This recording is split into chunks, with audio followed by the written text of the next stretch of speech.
aí, pessoal, tudo bem? Muito bom poder estar aqui com vocês em mais um episódio do podcast Música Pra Ver, o espaço no qual musicapavê.com ganha o formato áudio. Meu nome é André Felipe de Medeiros, eu sou o criador do Música Pra Ver e eu te convido desde já a visitar a página deste episódio lá no site, na aba podcast, onde você encontra links e players com tudo que está sendo dito aqui durante esse episódio. E por que não, já que estou fazendo convites, te convido também a seguir o Música Pra Ver na plataforma em que você escuta podcasts. Porque de tempos em tempos aparece um episódio temático, como este aqui, com matérias bem bacanas, feitas especialmente para quem ama muito música, para quem consome muita música. Pois bem, o tema da vez foi desenvolvido pelo meu amigo Guilherme Gurgel, que já vai estar aqui com a gente conversando. E de fato há muito o que se dizer sobre quais caminhos nos levam às músicas novas, né? Como a gente hoje em dia descobre novas músicas. E nós temos um episódio de um ano atrás, de setembro de 2021, chamado A Novidade Sempre Vem, com a Priscila Alcântara na capa. E eu acho que ele é um bom par para esse episódio, porque são os músicos falando das novidades que aparecem nos trabalhos deles. E aqui nós temos nós, ouvintes, também falando sobre como nós conhecemos novidades. Não é? Pois bem, para começar, vamos aí com um papo com o Caio Prado, que está com uma novidade muito boa, que é o single e o clipe Reconciliar, que está lá comentadinho no site, inclusive.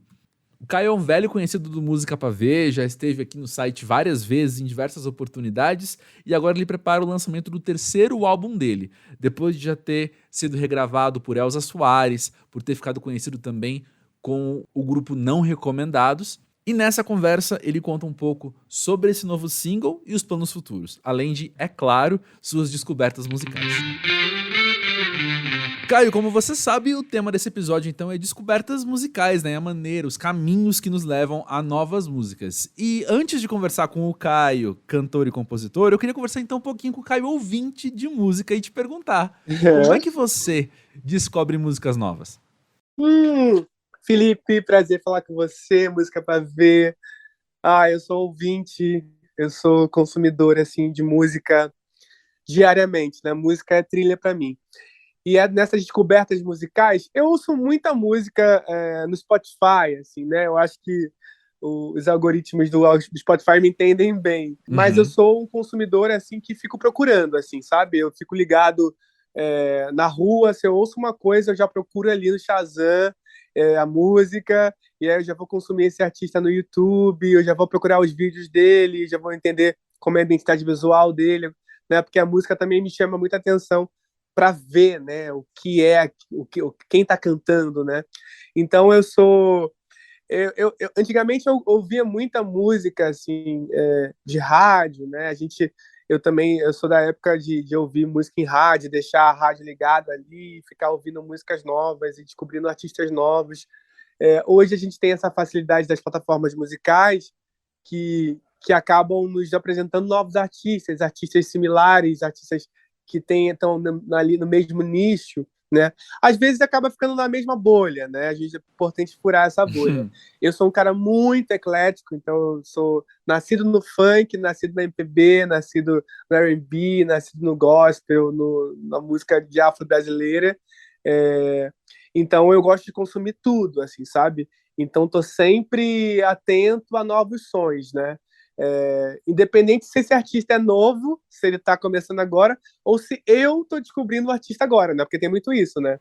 Às vezes a gente descobre um artista agora, mas esse artista já tem 3 álbuns, assim, sabe? Então eu sou meio nesse shuffle aleatório da vida, eu vou deixando as músicas me levarem, assim, sabe? E hoje nessa tecnologia que a gente tem de plataformas, são as formas da gente chegar em artistas novos, né? Caio, eu desconfio que você é muito o perfil do leitor e ouvinte do Música Pra Ver, né? Quando você fala da maneira com que você consome música e também, né, justamente de estilos diferentes que te formam enquanto ouvinte e enquanto artista, né? E eu queria perguntar então agora falando com o Caio artista, né, com o Caio cantor e compositor, como é que você percebe as pessoas descobrindo o seu som, né? De onde vêm os seus novos ouvintes? Olha, eu recebo uma gama variada assim, de ouvintes. Assim. A minha música, eu estou indo para o meu terceiro álbum, né? Reconciliar, essa música que eu estou lançando agora, faz parte, é um single desse novo álbum. Eu já recebo muita coisa de muitos lugares do mundo, assim. A minha música, ela roda em vários lugares do mundo, assim. Recentemente, em 2021, a minha música Baobá, ela foi sincronizada no FIFA 22, né? Esse jogo de gamer, que eu sou super gamer, assim, de jogo de futebol. E é Uhum. impressionante, assim, o poder da música, né? Ver uma música brasileira representada num jogo. Eu recebo assim, meu marido é australiano, ele não entende uma palavra de baobá, mas ele fica pela casa cantando baobá, sabe? Eu tô em Nova York, eu sou de Angola, como a sua música me conecta com essa diáspora.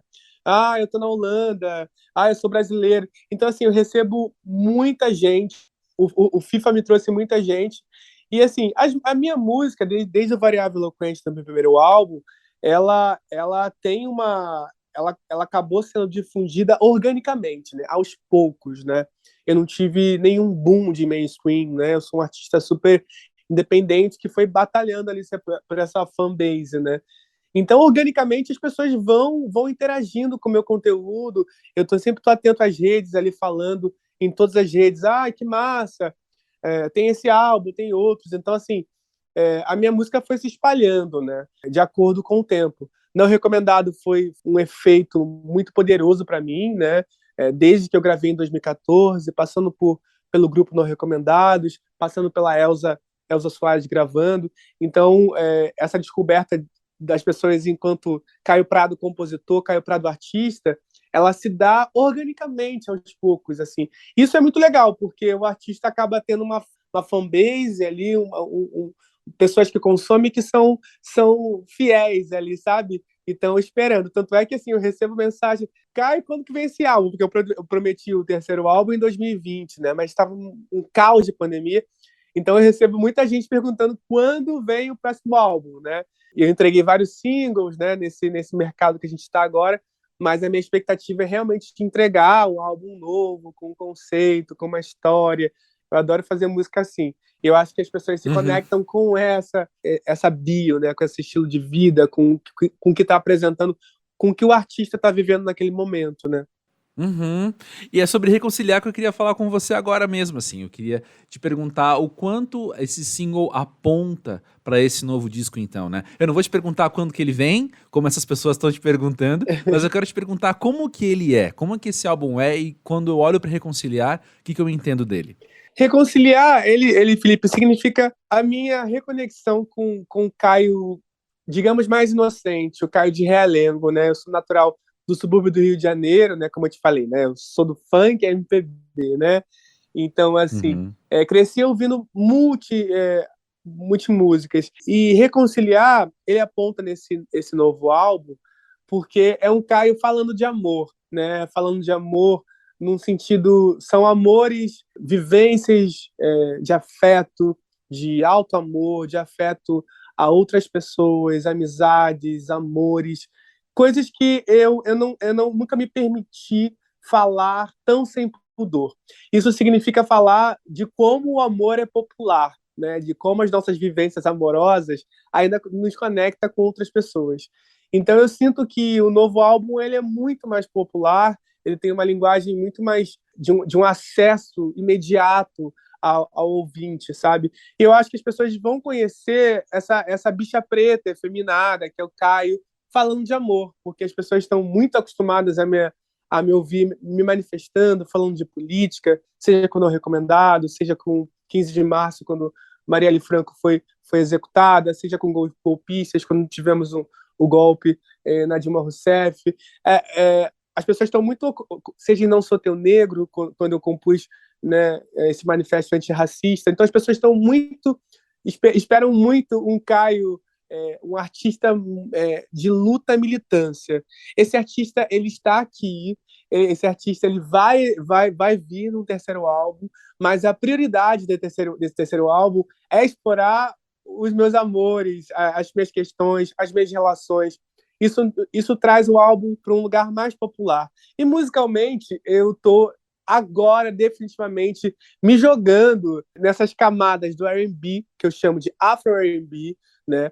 Essa neo-MPB, e essa neo-MPB, como ela tem influências do pagode, né? Como ela tem influências dos ritmos de afro-brasileiros, seja o swing baiano, entendendo como o afrobeat se conecta com a minha música. Ou seja, é um disco que eu tô querendo trazer todas essas camadas de ritmos que a gente está vivendo em 2022, 2023, entendendo que pop ele é muito maior do que se acha, né? O pop não é um estilo ali que está ali segmentado e a gente vai repetindo.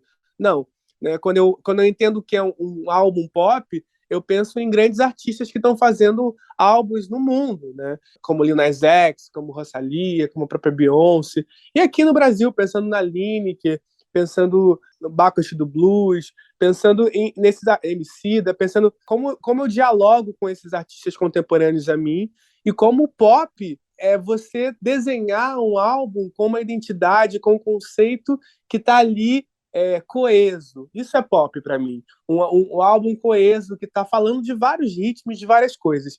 Então eu considero que esse meu próximo álbum ele é mais pop. Ele tem um gostinho ali mais de pista para você dançar, para você refletir, mas para você dançar, para você fazer, né, variadas coisas assim, ouvindo a música para trilhar o seu dia, sabe? Não, maravilhoso, já quero ouvir, já quero muito ouvir. Mas olha só, voltando a Reconciliar, eu achei muito interessante como o clipe foi lançado, assim como o episódio desse podcast, né, às vésperas de uma eleição muito decisiva para a presidência do Brasil para os próximos 4 anos. E o seu figurino no clipe, ele é metade uma camisa da seleção brasileira, que é um símbolo usado pela extrema-direita, e metade um vestido vermelho. E eu queria perguntar, o que você tem sonhado para o Brasil se reconciliar? Olha, esse figurino icônico, assim, que eu fico muito feliz de criação de Diego Mota, com Rodrigo Braulina, Decornautas. Esse figurino que foi para o clipe, né? Esse clipe de Reconciliar foi dirigido pelo Rodrigo França, muito sensivelmente, muito trazendo uma dramaturgia cinematográfica ali, real, gravado na Lapa, com as pessoas passando. O que eu tenho sonhado, Felipe, é a possibilidade de diálogo. Eu tenho sonhado com uma retomada democrática, né? Eu sinto que a gente experimentou a morte durante esses últimos anos, seja pela essa série de desgoverno, que é um governo de necropolítica, um governo que busca matar, né, sobretudo o meu corpo preto, seja pela pandemia que a gente foi fadado a viver e tantas mortes pela falta de comprometimento do governo. Então, assim, eu sinto que a gente precisa nos entendermos enquanto país, enquanto sociedade, enquanto humanidade. Eu acho que essa polarização política que vemos hoje, ela existe no seu sentido da morte, porque é natural que tenhamos polarização, é natural que tenhamos um lado. Isso é democracia, isso é importante. Mas o que vivemos não é uma democracia, né? Quando um lado está matando o outro porque numa festa de aniversário, quando um lado está espancando o outro porque o outro apoia o candidato que ele não gosta, isso não é democracia. Então, eu sinto que a gente precisa vivenciar a vida de novo no Brasil, porque a gente merece, né? A gente merece, a gente é um povo muito maravilhoso, a gente é muito poderoso enquanto educação, enquanto saúde, enquanto cultura. A gente precisa retomar a nossa veia progressista, a nossa veia de desenvolvimento, sabe? Então, quando eu penso em reconciliar, eu penso que nós só precisamos de uma fagulha, a gente só precisa de uma música, como reconciliar, a gente só precisa de um voto, de um presidente. Não que isso vai resolver todos os nossos problemas, muito pelo contrário, a gente tem uma caminhada longa, mas precisamos nos restaurar enquanto humanidade, presentes que defendem os princípios básicos, dignos à vida, entendeu? Então, eu vejo reconciliar muito como esse figurino, né, verde e amarelo, que é uma alegria inenarrável, essas cores brasileiras que são nossas, né? Foram apropriadas pela extrema-direita porque eles quiseram, mas é nossa, ainda mais às vésperas da Copa do Mundo, que é uma alegria para nós brasileiros. Eu sou super boleiro de futebol, né? Então, assim, sou eu ali, nesse figurino ali, que foi pro Rock in Rio, eu sou boleiro de jogador de futebol. Então, assim, é uma alegria muito grande, tanto ganhar a Copa do Mundo, como restaurar o país por vias realmente democráticas. E eu entendo que isso passa, logicamente, por uma veia à esquerda. Então, esse figurino vermelho, esse longo vermelho, tem esse sentido de revolução, tem esse sentido da nossa bandeira. A nossa bandeira ela pode ser muito além do que vermelha. Ela pode ser vermelha, amarela, verde, azul, sabe? Então, eu acho que é retomar as nossas cores com dignidade. É esse sentido que eu penso em reconciliar, é esse sentido que eu penso esse figurino. E no clipe do Rodrigo França, a gente tem vários lugares de reconciliação, a gente tem vários momentos de reconciliação, seja com irmãos, seja com namorados, seja com a sua própria vaidade. É uma linha do tempo que a gente quis contar nesse filme, sabe? E acredito que o Brasil ele está passando por essa necessidade de voltar a ser feliz, a sorrir, sabe? E olhar as pessoas na rua com mais tranquilidade, porque é muita gente com fome, é muita gente desesperada na rua. E a gente é muito poderoso, a gente é muito forte enquanto povo para passar por isso sem achar que isso é o nosso destino. A gente tem a possibilidade de mudar. E reconciliar é essa possibilidade. Bom, gente, eu sou o Guilherme, eu tô aqui com a Marília e com o Nuno, e a gente vai continuar falando um pouco sobre novos caminhos, novas trilhas musicais que podemos percorrer, onde estão essas trilhas musicais. E a gente vai falar um pouco sobre as nossas próprias experiências, nós que somos autoridades no assunto, brincadeira, não somos, mas gostamos de música como todo mundo e cada um tem, eu acho que uma diquinha, um caminhozinho assim, bem específico costuma percorrer que leva a descobertas muito interessantes. Marília, e você? Onde você costuma buscar novas coisas para ouvir? Então, ultimamente eu tenho aderido aos algoritmos do Spotify, que acaba sendo uma forma um pouco mais preguiçosa, assim, né, de procurar música e de conhecer coisa nova, mas eu acho que é algo que se adapta bastante à nossa rotina adulta, né, que quando eu era adolescente eu costumava caçar muito mais música de uma forma muito mais, procurar muito mais a fundo, e agora eu acho que essa forma que se encaixa um pouco mais para mim, assim, para minha rotina. Eu tenho adorado aquela seleção que o próprio Spotify faz das descobertas da semana. Eu frequentemente estou fazendo alguma coisa e ouço, coloco para ouvir, assim, e é impressionante porque realmente tem coisas muito legais, assim, que eu acabo curtindo, e daí eu fico pensando, nossa, eu devo ter um gosto bem previsível mesmo, porque o algoritmo sabe exatamente do que eu gosto.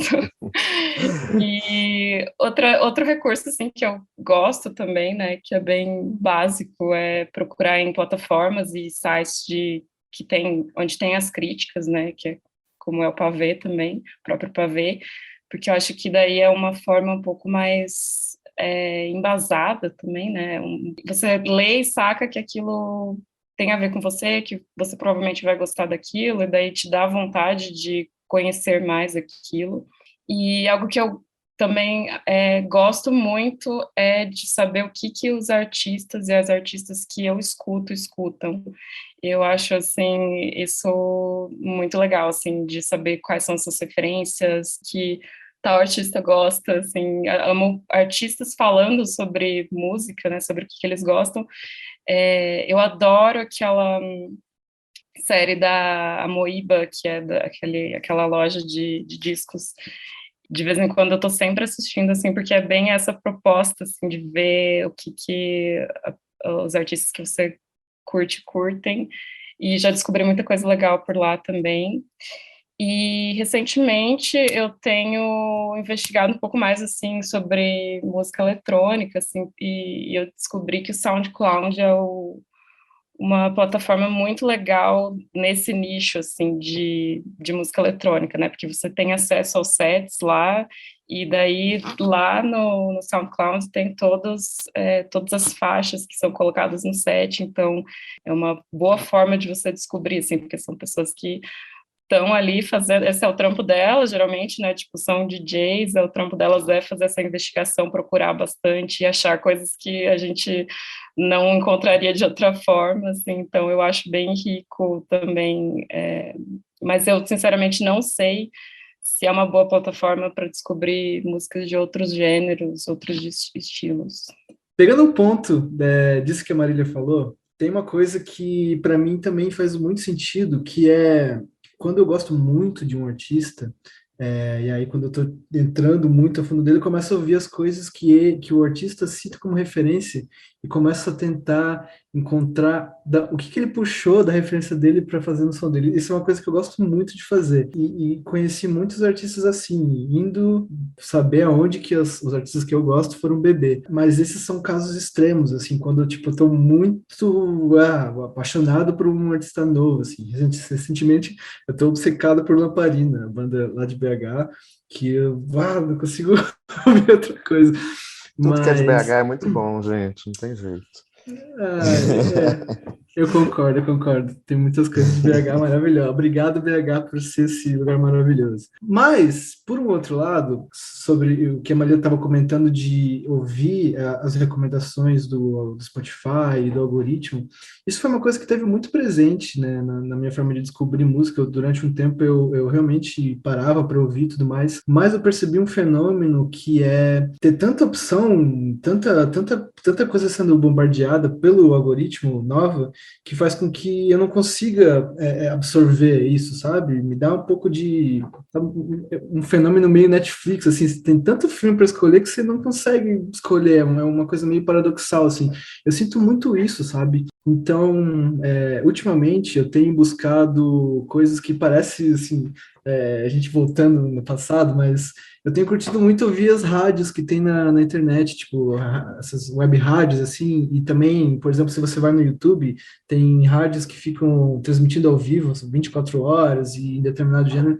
Cara, eu acho isso muito maneiro, assim. Existe alguma coisa da magia de a gente não conseguir controlar o que vem depois e não saber, não escolher o que vem depois, que sei lá, me pega, sabe? Já aconteceu de, tipo, às vezes eu tô fazendo alguma outra coisa e a rádio tá tocando lá e, pô, tem uma música que eu gosto muito.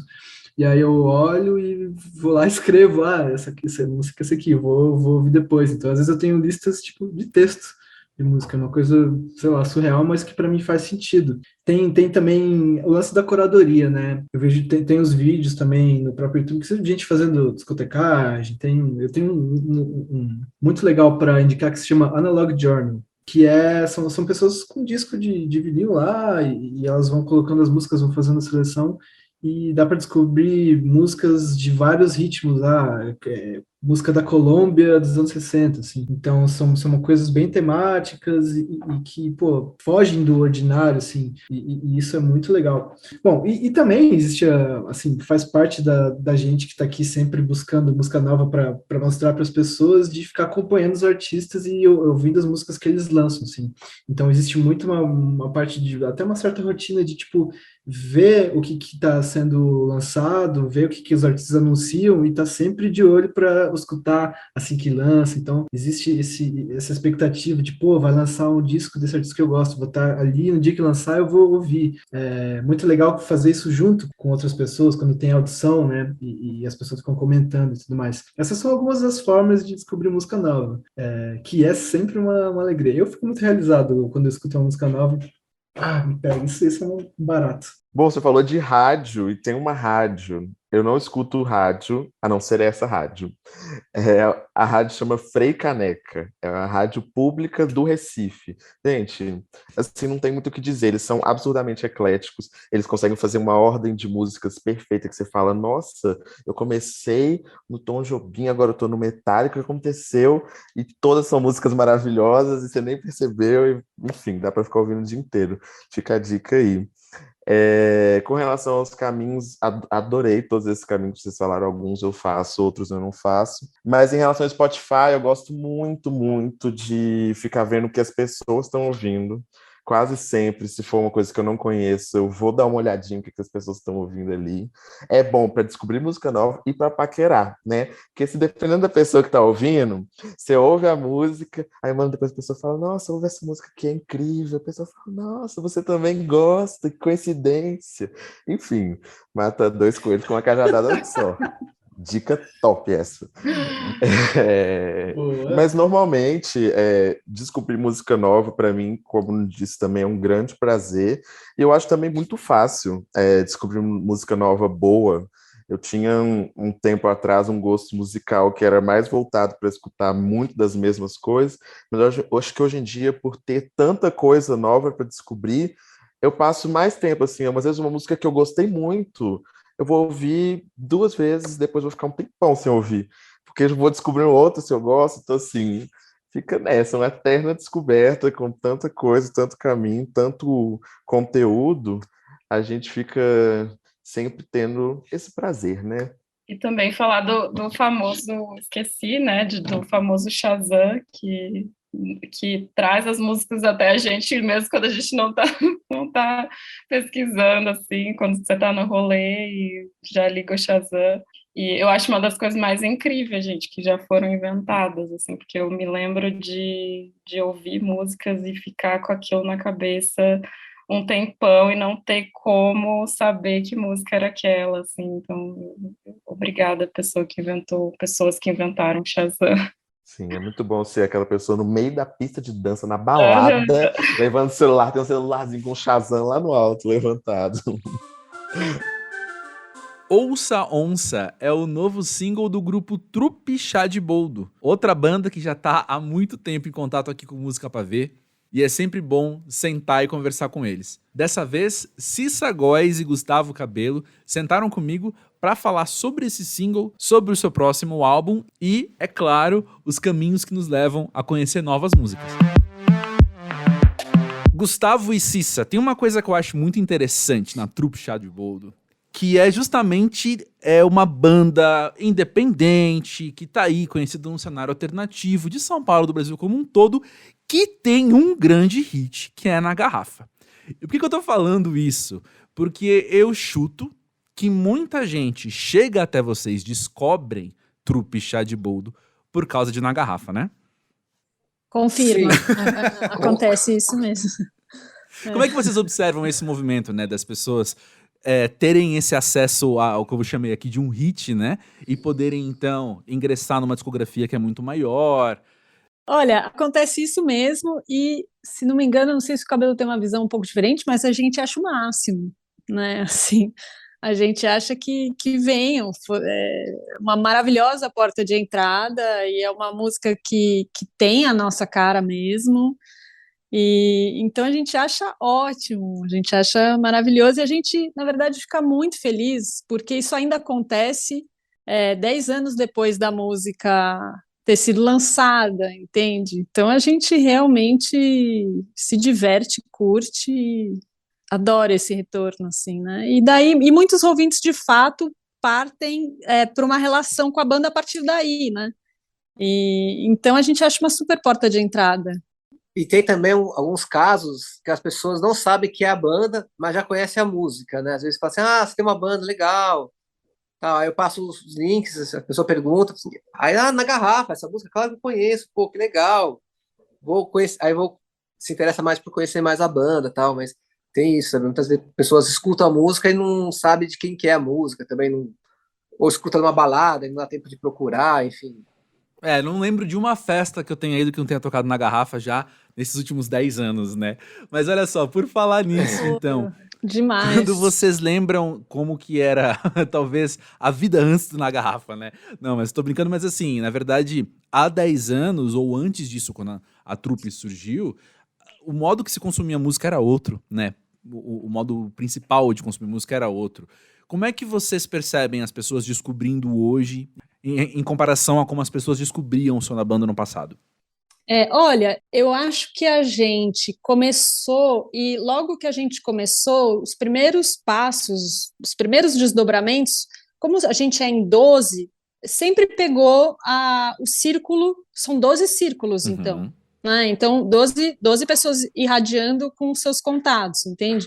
Acho que o nosso próprio início da banda é bem espontâneo, então, porque a gente era amigo e tal, e até a gente se consolidar em 12 jamais foi exatamente planejado, Uhum. assim, né? Então, e logo que a gente se consolidou, essa espontaneidade continuou, assim, para o círculo imediato, né? Então, sempre teve, vamos na banda do cabelo, vamos, né, vamos ver a banda do cabelo, né? Os amigos do cabelo. Aí, os meus amigos também, e famílias, e é isso, né? Então, eu acho que era meio isso no começo, né, Cabelo? É isso. Começa assim, você tocando mais para um público só de amigos, aí depois, quando você vai ver, de repente a gente começou a entrar muito, fazer shows frequentes no Estúdio SP também. A gente foi pegando pessoas desconhecidas, mas também tinha uma coisa do jeito de divulgação, né? A divulgação era muito física, né, antes. E a gente, por causa da Cici e da Júlia, principalmente, né, que elas são designers, arquitetas e tal, a gente sempre desenvolveu muito material de divulgação diferente também, né? A gente fazia uns adesivos, tipo figurinha, futebol com flyer, saía colando pela cidade, saía distribuindo. Eram 12 pessoas também que frequentavam diferentes universidades também, então tinha um público muito universitário também, frequentando nossos shows.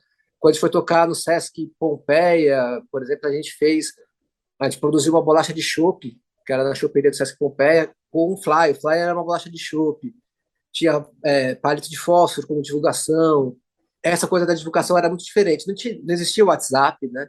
E-mail era só para coisas muito, muito sérias, assim. O Na Garrafa, o que ajudou muito a estourar o Na Garrafa foi a MTV.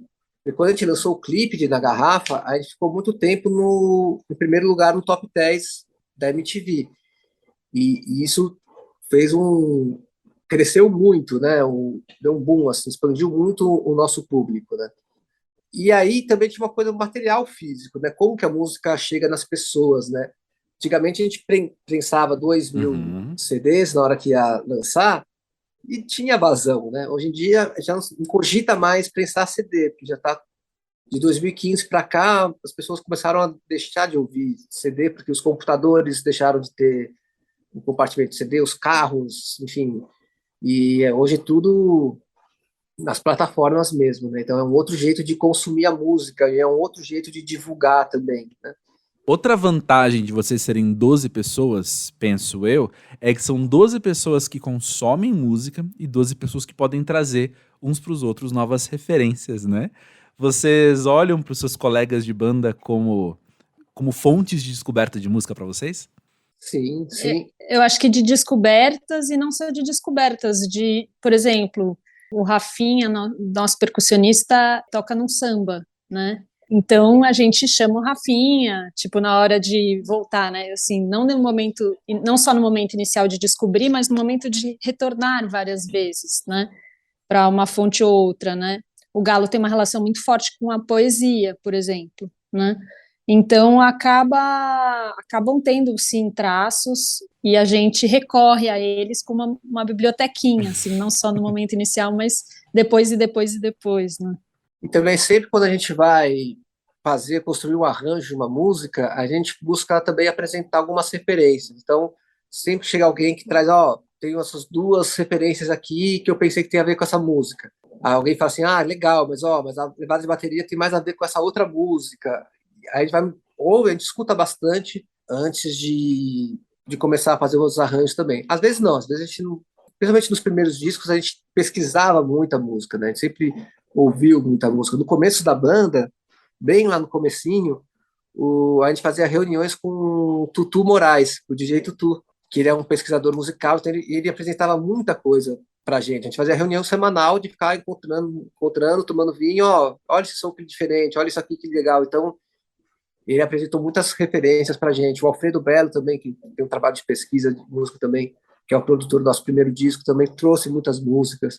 E é isso, quando também cada um vai desenvolvendo para além da banda, né, dos seus trabalhos não necessariamente solos, mas seus trabalhos como músicos, como artistas, acabam incorporando outras linguagens e trazendo, sempre somando. Então sempre pintam coisas diferentes, às vezes inesperadas. Algumas coisas sempre são esperadas, né? Sempre esperada que alguém vai falar do Paralamas, né? Não vamos citar nomes. Tem porquê, pelo contrário, é motivo de orgulho, né? Concordo. Não, mas é várias questões, assim, tipo timbres de guitarra, assim, a gente pesquisa muito antes de gravar também, troca as referências, e às vezes, para gravar esse novo disco, eu fui na casa de 2 amigos, assim, deixa eu ver o que vocês têm aí de pedal. O Beto Vilares também prestou uns pedais para eu ficar pesquisando, timbres, que também, né, não só referências musicais, né, mas também aí uma questão da sonoridade que a gente quer chegar, né? Sim, interessante demais. E aí, eu penso que a gente que consome muita música, né, no meu caso, assim, que tô sempre em contato com várias bandas, aqui no podcast, no site musicapv.com também, sempre conversando com muita gente, quando vocês contam disso, de 12 pessoas ali, escrevendo seus próprios arranjos, trabalhando em conjunto, eu não consigo imaginar por onde vocês começam. Mas então, para perguntar isso, eu queria te usar como exemplo Ouça Onça, né, o novo single de vocês. Como é que foi arranjar essa música? Putz, é difícil falar, né? A música, bom, tudo parte da canção. Primeiro é apresentada uma canção, alguém traz uma canção, né? Aí eu trouxe essa canção, que é uma parceria minha com o Daniel Scandurra. Enfim, essa música já tinha uma harmonia assim bem desenhada, assim, que é uma coisa que a gente não costuma fazer. Tem uma música com muitos acordes, assim, né? Então isso já dá uma certa direção, né? Porque a música tem muitos acordes, então às vezes uma guitarra fica mais básica, uma guitarra fica em 2 notas pedais, sei lá, aí é meio que experimentando e tocando, não tem uma regra assim, né? Mas geralmente o que guia também, o que a gente tenta achar primeiro é o que a gente fala do groove, né, da música. Então a música começa a ter o caminho assim quando todo mundo fala, opa, essa levada de bateria e esse baixo estão casando, essa baixo e bateria tem um caminho legal aqui. Então vamos nessa. Baixo e bateria guia muitas vezes também uma guitarra, é um tema que o sopro puxa, assim, ó, o caminho está mais para esse, ou uma brincadeira de vozes, às vezes muda muito, mas eu acho que a espinha dorsal, baixo e bateria, tem bastante influência assim, no resultado final também, eu acho. Na minha percepção, como guitarrista e baixista, né? Não sei se a Cissa concorda. Não, eu acho que tá aí, a trajetória comprova, eu acho, né? Eu acho que alguém lança um chão e normalmente esse chão chega muito em poesia, né? Em uma composição sem tanto instrumental, né? Instrumental não firmado. E aí as outras pessoas vão olhar para isso e normalmente expandir muito o instrumental, né? A partir da poesia. Isso é muito legal, né? Então, porque é como os outros são tocados a partir daquilo que chegou, né? E aí, às vezes, os outros, inclusive, decidem por não entrar, não tocar, né? Assim, a gente tem algumas músicas, não Onça Onça, mas tem algumas músicas que o pessoal falou assim, essa música eu acho que é mais pianinho, eu acho que é menos elementos, ou essa música vai crescendo, né? Então são 11 pitacos, assim, 12, uma pessoa chega e 11... Sim. 11 são os pitacos, né? Sim. E aí a gente vai se compondo a partir disso. Pô, legal demais. E às vezes rolam umas coisas que você influencia uma pessoa sem perceber. Porque às vezes quando tá tirando o som da música, uma música que tá tocando pela primeira vez, a tendência é todo mundo tocar junto ao mesmo tempo, cada um procurando uma coisa.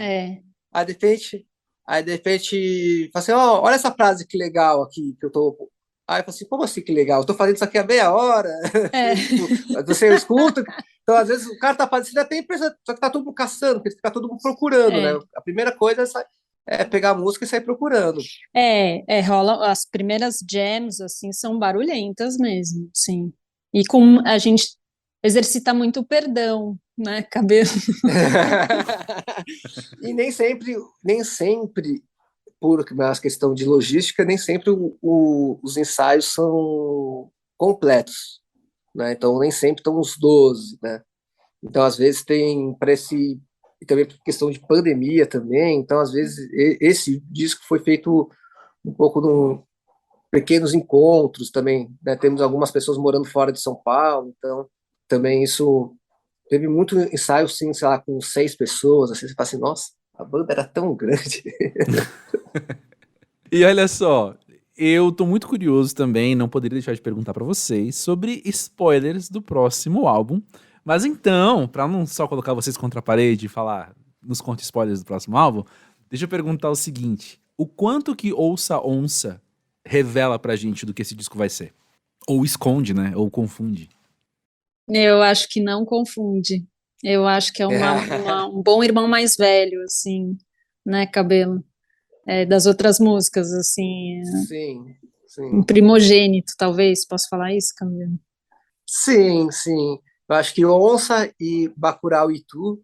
Bacurau Itu, na verdade, é uma música que vai entrar pro disco, que a gente lançou durante a pandemia, um single ao vivo no Teatro Sesc Pompeia, no lançamento do disco Viva Lina.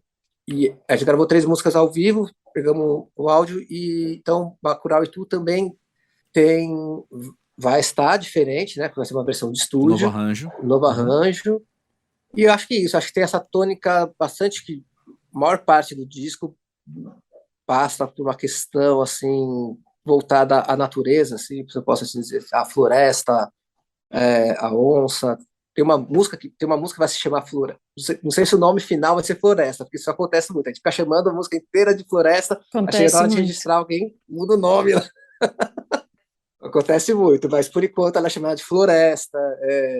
E também tem umas músicas já também que falam um pouco mais. Tem uma que chama, a gente chama de Máscara por enquanto, que fala sobre essa coisa, né, da pandemia, do isolamento, das pessoas de usar máscara, do olhar das pessoas, né? A partir do momento que se coloca a máscara, fica só partindo para o olhar das pessoas e, enfim, mas acho que tem um pouco dessas duas tônicas, assim, o tempo que vivemos hoje, muita coisa sobre natureza. Tem 2 músicas que falam de rio, que o tema principal é rio, músicas que falam sobre transformação, sobre como deixar crescer, como as coisas crescem A gente não e previa nada desenvolvem, disso, né? A gente, na enfim. verdade, está fazendo esse apanhado agora, né? A gente Sei, foi de pegar as músicas, já terminamos de gravar e falar assim, bom, o que temos aqui, né?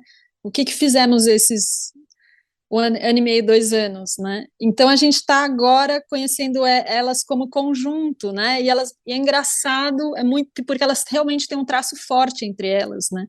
Tanto em termos dessa discussão de afetividade nesse período que a gente está terminando de atravessar, se Deus quiser, como também na questão da natureza e do ataque à natureza que a gente também está atravessando e não sei se terminando de atravessar, né? E são 2 vertentes que a gente está reconhecendo agora, assim, que a gente está olhando agora e falando assim, nossa, é mesmo, como é que isso pintou, assim, sabe? Porque tudo sem querer.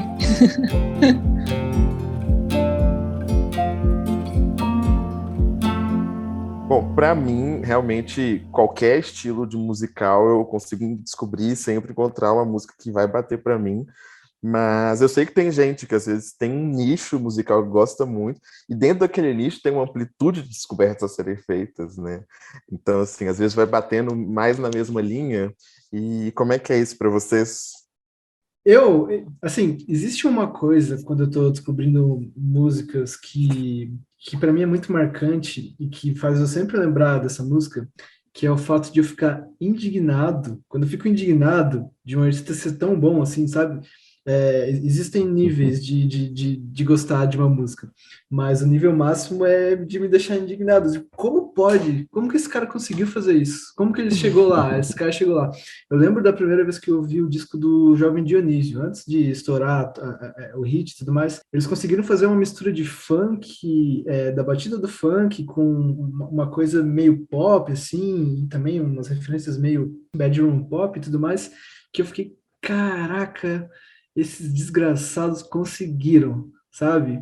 Então, essa indignação, assim, para mim, é um indicador de que realmente essa música é muito legal. E, bom, teria vários outros exemplos para citar, assim, mas sobre descobrir músicas novas, é sempre imaginar o quanto esse artista consegue trazer alguma coisa que às vezes você não espera, assim, ou consegue fugir do normal. Existe a música de conforto, né? A gente gosta de música nova que tem aquele estilo que a gente gosta, mas eu acho que o que realmente consegue me deixar indignado é quando algum artista consegue trazer alguma coisa nova que eu não esperava e que, tipo, pô, esse cara chegou lá, hein? Então, para mim é mais ou menos isso, assim. E aí, Marília? Eu acho curioso, eu também eu gosto bastante de ouvir coisas diferentes, assim, e a gente estava falando sobre rádio, né? E eu tenho visto esse movimento de terem cada vez mais rádios, enfim, online, na internet, que tem essa proposta de ter mais programas, né, mais temáticos, assim. Mas eu ainda acho a rádio FM que você liga no carro muito fascinante por isso, assim, porque você nunca sabe o que vem, é uma aleatoriedade absurda, assim, e eu gosto muito também. E eu acho que o prazer para mim de ouvir música nova, assim, uma música que eu goste, assim, né, vai muito com o que o Nuno falou também, assim, de me impressionar, de ficar indignada e eu sinto que a música que bate para mim, assim, é aquela que me impressiona, sabe, que eu fico, caramba, aconteceu alguma coisa aqui. Gostei muito disso, assim, isso aqui é diferente, alguma coisa que chama minha atenção, sabe?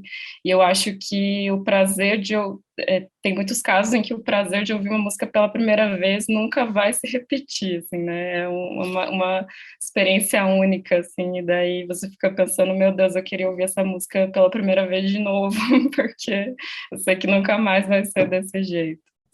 Tem um ponto, assim, que eu acho legal falar também, e aí até uma recomendação para quem está ouvindo. Converse com outras pessoas que gostam de música, porque receber indicações humanas é muito legal também. Isso que a gente está fazendo aqui agora, de bater um papo sobre como descobrir música nova, assim.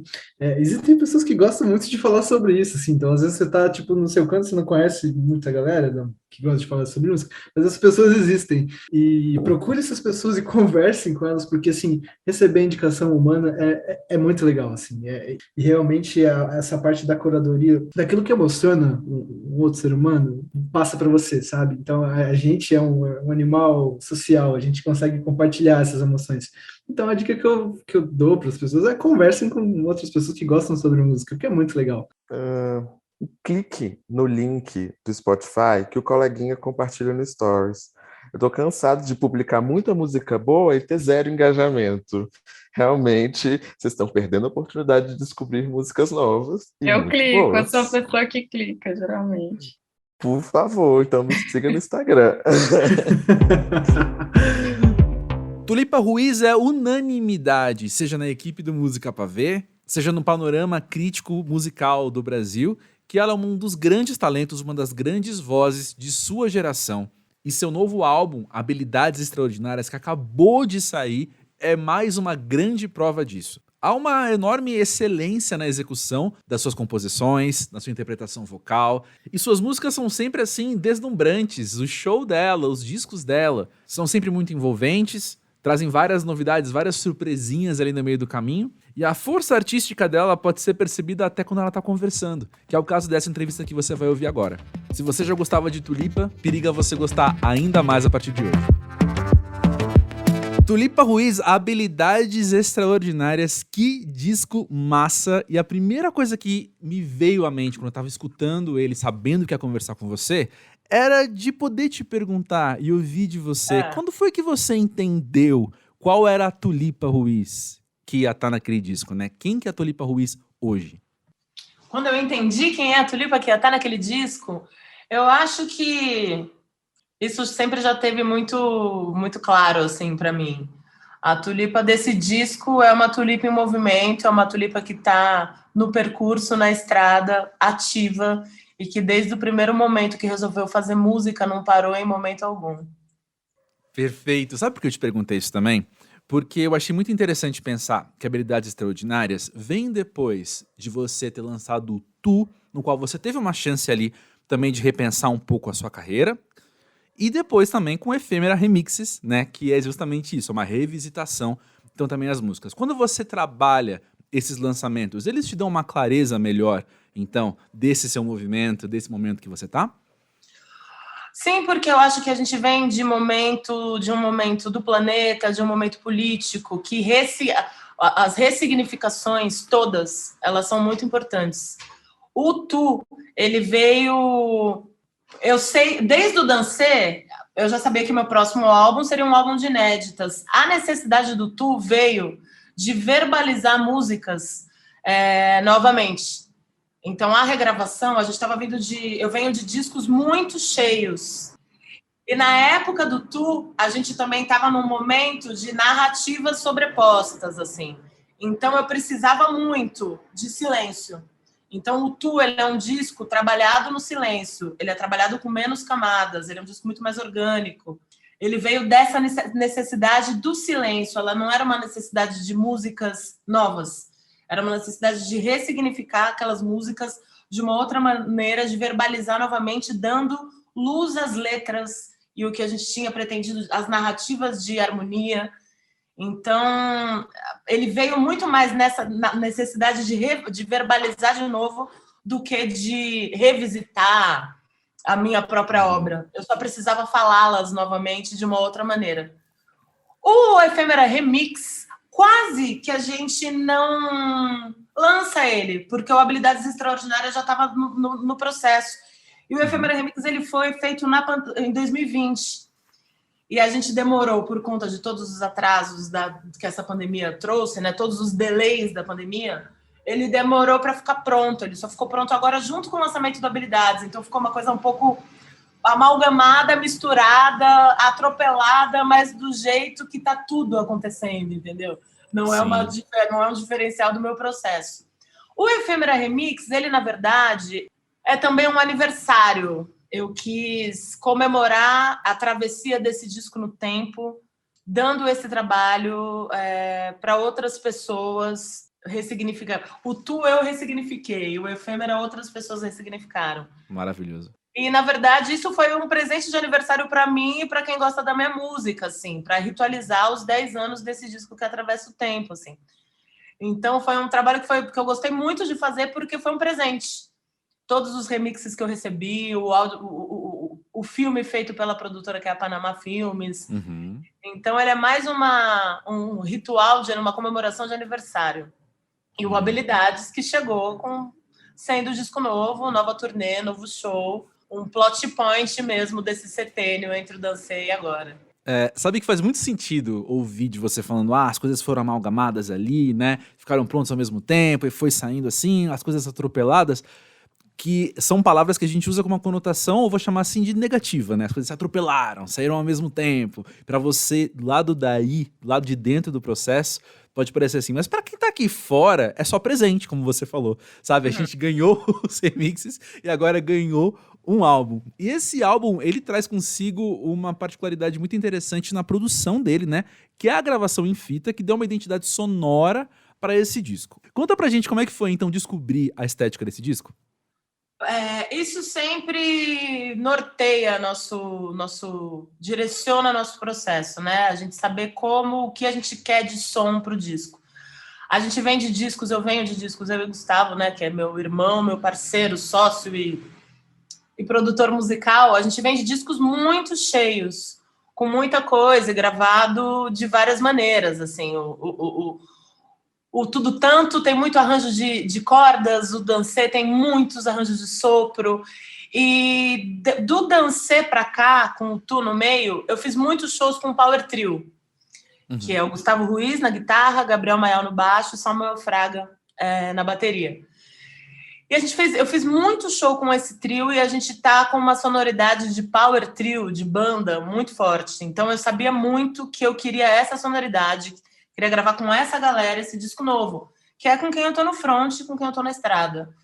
E aí a gente ficou investigando, o Gustavo sobretudo, em como seria a captação desse Power Trio, né? A gente tem discos que a gente ama muito, que são discos dos anos 60, 70, que são plays ao vivo. A gente queria soar ao vivo no estúdio. Não queria soar muito pós-produzido, sabe? Muito lapidado. A gente queria essa energia do encontro. Acho que também pelo fato de estarmos vindo de tantos desencontros e tanta falta de encontro, isso era muito importante na hora do estúdio, ir para o estúdio com a banda. A fita aquece todo esse desejo, assim. A fita, ela tem a coisa da sonoridade, de ser um outro som. Eu nunca tinha gravado na fita. Então, assim, o jeito que o som já sai comprimido, saturado, que a gente busca tanto no digital, a gente corre atrás, a gente emula tanto esse tipo de som no digital. Gravar desse jeito já na fita, para mim, que nunca tinha gravado, foi um prazer, assim, incrível. A fita, a coisa da presença na fita, sobretudo nesse momento que a gente está na era da dispersão. A presença da fita, que é uma presença parecida quando você tem uma máquina fotográfica analógica, que você tem outra curadoria do olhar. A gente sai do hiperregistro. Eu venho de uma série de discos onde o hiperregistro eu poderia fazer 300 mil takes, porque eu estava no digital. Na fita, não. Na fita, a gente estava ali gravando, arranjava, gravando, era o gravando na fita. Com a mesma presença e a mesma curadoria do clique analógico, sabe? Então, eu acho que isso determinou muito a nossa presença, o nosso som. Teve muito a ver com esse jeito de querer gravar ao vivo. E a fita, essa coisa da compressão da fita, do jeito que o som sai na fita, é uma outra temperatura. Então, para mim, foi... A gente já sabia que a gente queria isso antes, mas eu não sabia que eu ia desfrutar tanto desse processo. Interessante demais. Uma outra coisa, uma outra característica que para mim é muito forte nesse disco, e aí é uma impressão pessoal, Tulipa. Fique à vontade, obviamente, para discordar, né? Mas assim, voltando também um pouquinho ao assunto de revisitar a sua obra, né? De pensar nesse disco inserido na sua obra. Talvez o seu traço mais marcante para quem está do lado de cá ouvindo, para além da excelência com que você compõe, da excelência com que você interpreta, é também o seu próprio timbre de voz, é também o próprio jeito que você canta. E nesse disco eu tive a impressão, quando eu coloco em paralelo com os outros, que essa Tulipa tá mais compositora. Parece que até o seu jeito de cantar tá me fazendo pensar mais na palavra que tá sendo dita. Não sei, foi minha impressão e queria ouvir a sua. Eu só virei cantora porque eu comecei a compor. O Efêmera é um disco que todos os meus discos, todas as músicas são minhas. Eu nunca tive, para mim, ser cantora, a música, ela nunca foi, num primeiro momento, um ofício pensado. Aconteceu. Meu pai e meu irmão tinham a música como ofício e eu fazia outras coisas e a música era um hobby. Quando eu passei a exercer a composição, começaram a me perceber como cantora. E eu também. Compor me dá liberdade para cantar.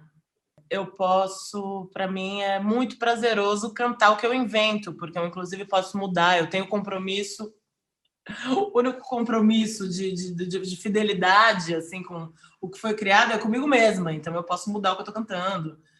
Compor me dá muita liberdade, e eu só canto porque eu componho mesmo. Assim, eu gosto de cantar. O Brasil é um país reconhecido por suas intérpretes maravilhosas. E eu amo cantar, mas o meu barato mesmo... Eu adoro fazer música, eu gosto muito de compor. Então, esse disco ele tem esse lugar da composição, porque é isso. Do último disco de inéditas, que é o Dancei de 2015, até agora, eu não parei de fazer show. Então, na verdade, eu não parei de cantar, mas eu não parei de compor. Eu não fiz um disco de... O Tu tem 2 músicas inéditas, mas eu compus com outras pessoas. Esse lado meu, a composição ela ficou ativa, sabe? Então, o Tu, o Habilidades Extraordinárias, ele tem uma coisa autoral muito forte, mas ela não é só minha, da minha parte. Ele é um disco muito autoral com todas as pessoas que estão nesse disco, assim. A autoria do Gustavo nos arranjos, na produção, nas frases de guitarra. A autoria do Samuel na bateria. A bateria desse disco está um escândalo. O baixo desse disco é um baixo que só poderia ser do Gabriel Mayal, do Bubu. É um baixo específico. Então, eu acho que o meu lado compositora, ele despertou no meu bando, na minha banda, também a força autoral de cada um. Então, esse disco ele tem uma força autoral que não é só minha. É uma força de uma frente de pessoas que têm a sua personalidade. E todo mundo imprimiu alguma coisa ali, em todos os lugares, seja na capa, na foto, na revelação. A parte gráfica, tanto musical, é todo mundo jogando junto com o som, assim. Uhum. Maravilhoso, maravilhoso. E bom, já que eu estou falando com a compositora desse disco, conta pra gente um pouco sobre o significado de Habilidades Extraordinárias. Esse termo veio uma vez em 2019, que a gente ia tocar no Lincoln Center em Nova York, eu e o Gustavo, a gente estava fazendo a entrevista para tirar o visto, super protocolar, assim, e de repente o funcionário da imigração perguntou pra gente se a gente tinha alguma habilidade extraordinária. Eu achei essa pergunta completamente descabida, eu não entendi nada, e disse não, porque eu imaginei voar, fazer malabares, superpoderes. Superpoderes. Falei, putz, você acredita que eu não tenho, bicho? Não sei, acho que não. E o Gustavo, na hora, falou, a gente ganhou um Grammy. E aí o cara, na hora, parabenizou a gente, carimbou nossos papéis, desejou sorte, amor, entendeu? Humanizou ali a coisa que estava totalmente automática. Quando eu saí, eu entendi que existe um visto específico que se chama Habilidades Extraordinárias, que é concedido a quem trabalha com música, com quem representa o Brasil com o seu trabalho no mundo. E você precisa apresentar vários documentos para comprovar que você tem proficiência no seu ofício. Ou ter recebido um prêmio, como o Nobel ou o Grammy. Então, o Grammy abre essa porta assim, para esse tipo de visto. E aí eu fiquei pensando muito nisso, assim, primeiro no nosso papel enquanto artista, né, de sair do nosso país, porque realmente quando eu estiver dando uma entrevista fora do Brasil, a primeira coisa que perguntam pra gente é sobre o contexto político, para depois, demora muito para chegar na nossa música. Então a gente tem que ficar decupando tudo que está acontecendo no Brasil agora, contando o que está acontecendo aqui. Então, assim, a gente tem esse papel de quem sai do Brasil com arte, tem um papel de ser embaixador da sua cultura muito grande e contextualizar o seu país no mundo. Isso, para mim, isso sim configura uma habilidade extraordinária, porque não é fácil essa responsabilidade, não é fácil decupar o dadaísmo que tem acontecido cada vez mais no nosso país. E depois eu fiquei pensando, nossa, e habilidades, pois é, isso habilidades extraordinárias. Estar no Grammy, ganhar um Grammy também, sendo mulher, sendo compositora, não fazendo parte de uma grande corporação, também configura uma habilidade extraordinária. E esse nome foi ficando fora. Eu fui entendendo, realmente, esses superpoderes. Só que aí o tempo foi passando, né? Tanta coisa foi acontecendo com a gente, tantos atravessamentos, que esses superpoderes, eles foram entrando no cotidiano, assim. Então, hoje em dia eu entendo que habilidades extraordinárias, na verdade, é a gente conseguir sair de casa em segurança, é a gente conseguir dormir depois de tanto atravessamento que a gente tem só de abrir o celular, 40 mil coisas acontecendo, é a gente poder ter um teto. Isso é uma habilidade extraordinária nesse contemporâneo, entendeu? A presença. Então, habilidades extraordinárias foram virando coisas cotidianas e simples, que a gente nem pensava sobre isso antes, e como tá difícil, como tá complicado, como exige da gente, enquanto sociedade, habilidade extraordinária o tempo todo. O tempo todo a gente está se superando, sabe? Então, esse nome, antes de eu ter as músicas do disco, esse nome, ele era um nome muito forte já, assim, eu já sabia que esse era o nome do disco. E isso nunca tinha acontecido comigo também. Os nomes sempre chegaram depois. Ter o nome do disco antes é uma novidade no meu processo. Interessantíssimo, interessante. É linda essa história em vários níveis, né? Ela é comprida, mas... Não, ela é muito legal. E eu só queria que a minha próxima pergunta não desmerecesse a beleza de tudo que você acabou de dizer e de todo o significado que isso tem. Mas minha próxima pergunta, na verdade, Filipa, é entrando no tema desse episódio aqui do Música Pra Ver, que é descobertas musicais. E eu tava pensando que saber descobrir, saber por onde encontrar músicas novas hoje em dia também é uma certa habilidade. Talvez menos extraordinária, mas muito valiosa também, né? Sim, claro, claro. Como é que você descobre música nova? Como é que é o seu perfil de ouvinte? Você busca novidades, assim?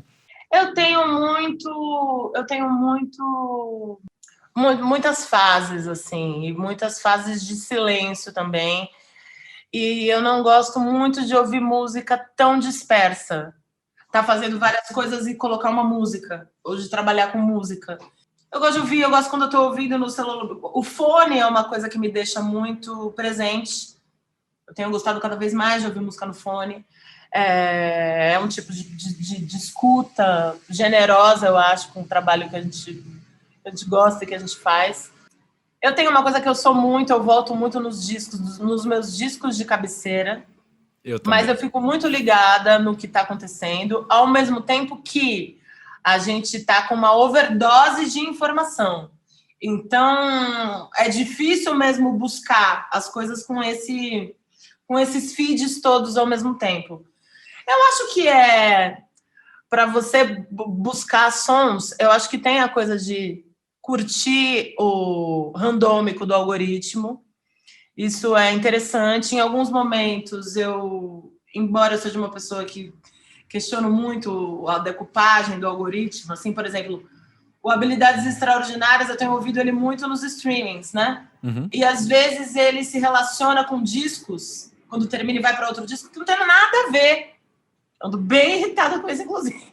Não tem nada, bicho, eu ligaria com outro disco, não entendi a matemática. Uhum. Então, eu até agora não entendi qual é o raciocínio do próprio algoritmo, ao mesmo tempo que o algoritmo ele é jabá. Então, acho que o raciocínio está aí também, né? Para aparecerem mais. Então, eu também fico querendo decupar poeticamente o algoritmo. Ai, que ligação que ele fez. Talvez o som que tenha aparecido para mim foi porque a figura botou mais grana e ele apareceu para mim por conta disso. E aí isso me deixa um pouco indignada.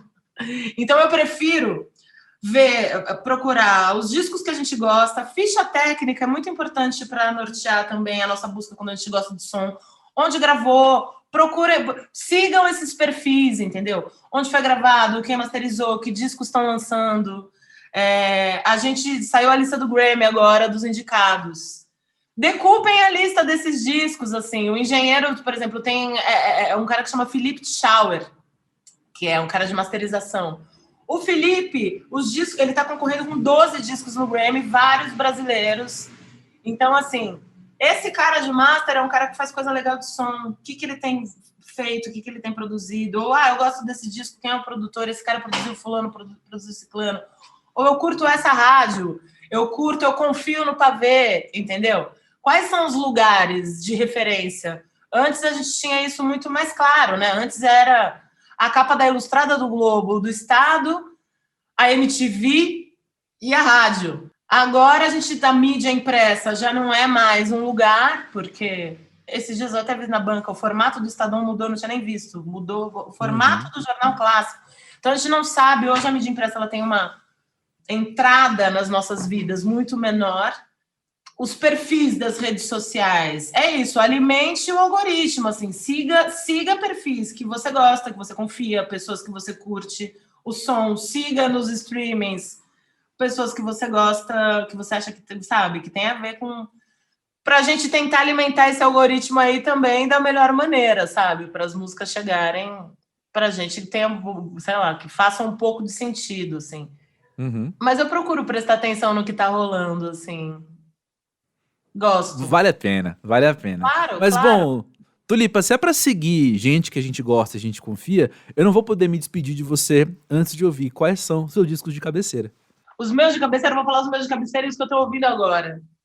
Meus discos de cabeceira tem Gal, tem Macalé, João Donato, mora na minha vitrola desde sempre, Nausete, uma das vozes mais maravilhosas, Grupo Rumo, eu amo demais, Itamar Assunção, que faz parte da minha vida, com meu pai tocando guitarra sempre. Então, assim, guitarras são riffs de guitarra e guitarristas.